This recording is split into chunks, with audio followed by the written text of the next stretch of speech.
Déjeme, para hablar de esto de golpe blando y de todo esto que lleva un hilo conductor, no podemos pensar que el ataque de ciertos medios de comunicación es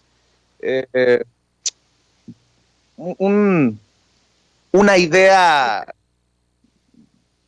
por sí sola. No podemos pensar que estos amparos contra lo que hace, amparos legales contra lo que propone el gobierno, es una cosa aislada. No podemos pensar que el golpeteo político es una situación por sí sola cuando el discurso es López Obrador, dictador comunista. Le quiero agradecer a nuestro amigo Daniel Stulin, experto en contrainteligencia, autor de libros como El Club Bilderberg, de la mafia de los más poderosos del mundo, y quien ha estado insistiendo con esto de la guerra híbrida, también contra la 4T, que nos acompañe en Sin Censura, porque también estamos organizando exclusivamente para la audiencia de Sin Censura una conferencia virtual que se llama precisamente así, Guerra híbrida contra la 4T, los chacales extranjeros y los traidores que buscan tumbar al presidente Andrés Manuel López Obrador. La conferencia será el sábado 22 de mayo, o sea, ya muy pronto, cuando estemos a 2 semanas de las elecciones, a mediodía, tiempo de la Ciudad de México. Y ojalá que puedan ir al chat en vivo y en directo de esta transmisión de Sin Censura, y ahí encontrarán el link. O también se los puedo dejar en nuestra página, en nuestra página de Twitter, @Vicente Serrano, o se los puedo poner en nuestra página de Facebook, las dos oficiales, Sin Censura con Vicente Serrano o Noticiero Sin Censura. Pero ojalá que reserven su espacio y que nos acompañen para escuchar y para conversar, dialogar con Daniel Stulin, le decía, experto en contrainteligencia, para hablar de estos temas que les da miedo a muchos, que no le entran en los medios tradicionales, pero que se tienen que debatir porque cada vez nos vamos dando cuenta que los datos, las cosas ahí están. Solo falta ponerle precisamente el hilo conductor, y esperemos que se lo ponga precisamente Daniel Stulin hoy y en todas las entrevistas que le hagamos, y obviamente en esta conferencia virtual que cada vez llama más la atención entre los defensores de la 4T, entre la gente que sí considera que hay esfuerzos para tumbar al presidente Andrés Manuel López Obrador. Déjenme ver si ya tenemos a Daniel Stulin, estamos buscando conectarnos con él. Ya está Daniel Stulin. Querido Daniel, te mando un abrazo, ¿cómo te va? Hola. ¿Cómo te va, Daniel Stulin? ¿Sí me escuchas? Justo antes de empezamos con problemas de internet. Nos están haciendo esto a propósito. Excelente, todo bien. ¿Tú cómo estás? Pues estoy al pendiente de todo lo que nos has estado diciendo, de lo que hemos platicado muchas veces en cortito y que vas a incluir en la conferencia virtual, el seminario, la plática que estás organizando para la audiencia de Sin Censura este sábado 22 de mayo a mediodía, pero porque muchos de los acontecimientos en nuestra actualidad, en nuestra realidad, van en ese sentido, Daniel. Hay un hilo conductor de esta guerra híbrida, de este golpe blando, de estas intenciones desde medios de comunicación, desde trincheras políticas, desde incluso personajes judiciales, legales, para tumbar o buscar oponerse, hacer fracasar al gobierno del presidente Andrés Manuel López Obrador, como ha ocurrido en otras partes del mundo, y creo que tu experiencia es primordial para entender los acontecimientos, Daniel.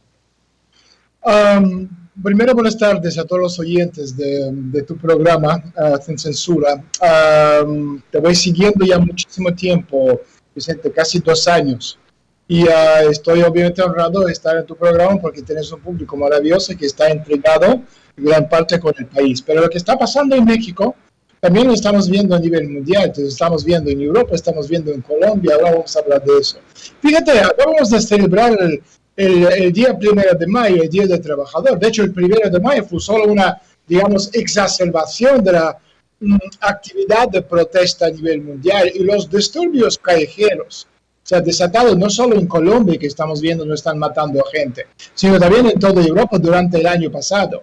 Y no era tanto el miedo a un virus desconocido como el horror a una pobreza muy concreta.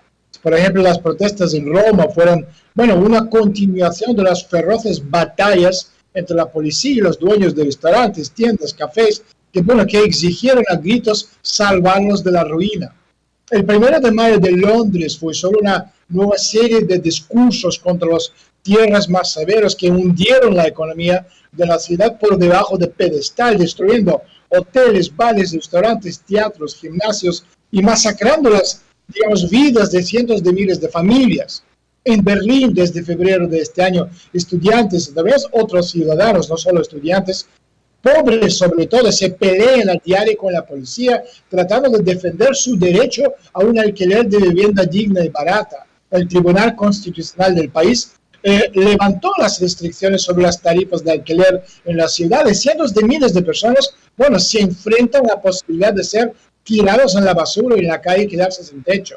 Los franceses estaban enfurecidos por la nueva iniciativa del presidente Macron de reducir aún más las prestaciones por desempleo. Y esta idea parece, sobre todo extraña hoy en día cuando decenas de millones de personas han perdido sus trabajos debido a este enjaulamiento que estamos viviendo. Entonces, en general, a pesar de esta variedad de consignas, el motivo de las protestas es el mismo.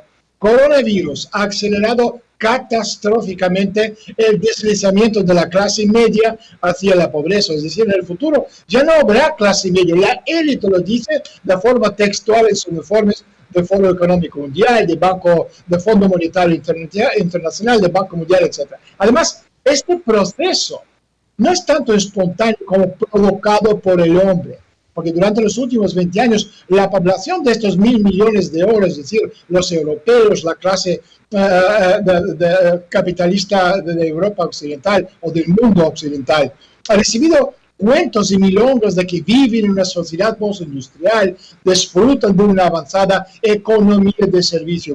De repente se decidió cerrar toda esta economía de servicio, no existe más porque el mundo postindustrial está llegando a su fin. Y por supuesto, esto afectó más atrozmente a la población de los megalópolis. Toda una generación de estos milenios, criados en estos mitos postindustriales, se encontraron cara a cara con la pobreza patriarcal más banal.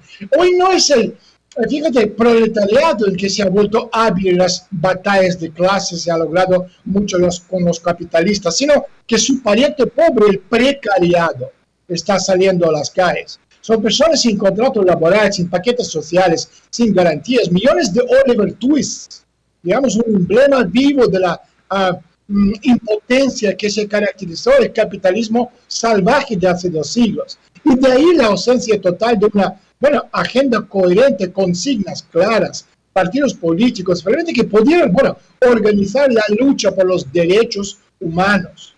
Y por lo tanto las manifestaciones del 1 de mayo de este año se parecen mucho a los pogroms en los Estados Unidos. Se trata de una rebelión de personas que durante el último año han existido como afroamericanos en sus barrios deprimidos en los Estados Unidos, con escasos beneficios y sin la más mínima perspectiva de vida o un futuro. Fíjate, las revoluciones, sobre todo cuando estamos hablando de las revoluciones grandes, no nacen del grito victorioso de esta clase en ascenso, sino del rugido agonizante de una clase o estrato sobre el cual están a punto de terminar oleadas de progreso. Entonces, lo que estamos viendo hoy en día, el capitalismo no es progreso, sino regresión o entropía.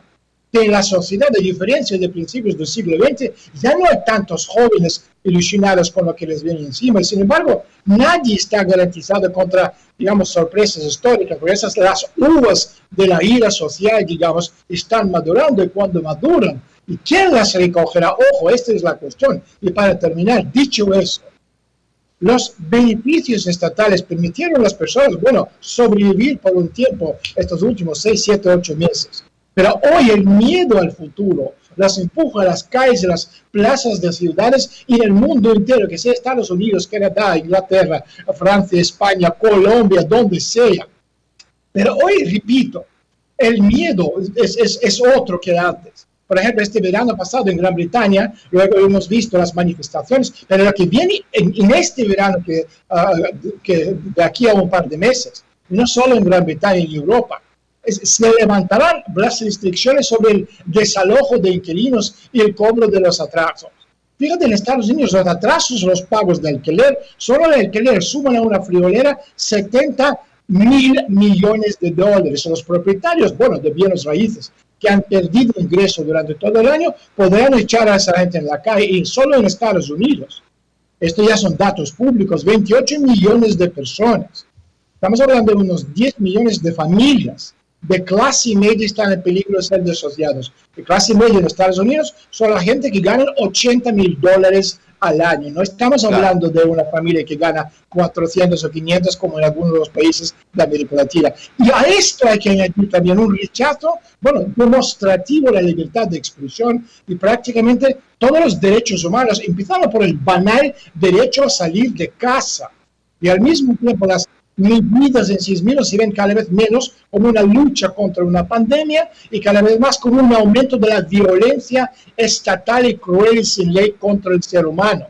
Y entonces en este ambiente tan alegre, entre comillas, los antiguos, estos 1.000 millones dorados de Europa Occidental, de Estados Unidos, de Canadá, que se sintieron privilegiados a diferencia de aquellos de Asia o de África o de donde sea, celebraron este Día de la Paz y el Trabajo 1 de mayo, y no hubo trabajo, no hay paz, solo desempleo altísimo y enfrentamientos que corrían el riesgo de convertirse en una confrontación civil. Y esto es lo que busca la oposición en México, y ese es el futuro que espera México si llega a la oposición, porque no tiene ninguna alternativa, ninguna respuesta, y lo estamos viendo, claro, Vicente, en Colombia, donde Duque, fíjate, está matando de forma absolutamente al gobierno. Y esto sin hablar que Duque, y aquí no es cuestión si es bueno o malo, si es derecha o izquierda, es una persona que no tiene ninguna imagen del futuro.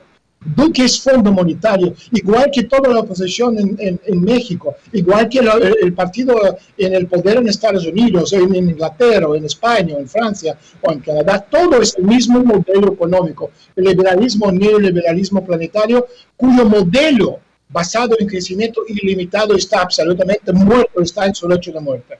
Y esto es lo que estamos viendo, esta lucha desigual entre el pueblo cada vez más empobrecido, enfurecido y hambriento, obviamente, intentando como sea recoger o que les devuelvan estos derechos que les quitaron. Y esta situación que estamos viviendo, este choque de trenes, va a ser cada vez más violento. Y esto lo estamos viendo en todos los lugares del mundo. Y repito, en México no hay alternativa, porque lo que están proponiendo los partidos de oposición es copiar y pegar de todo lo que hemos visto antes a nivel mundial. Y a nivel mundial lo estamos viendo. Y Colombia de hoy, que está a punto de entrar en esta guerra civil, ¿eso es lo que queréis en México?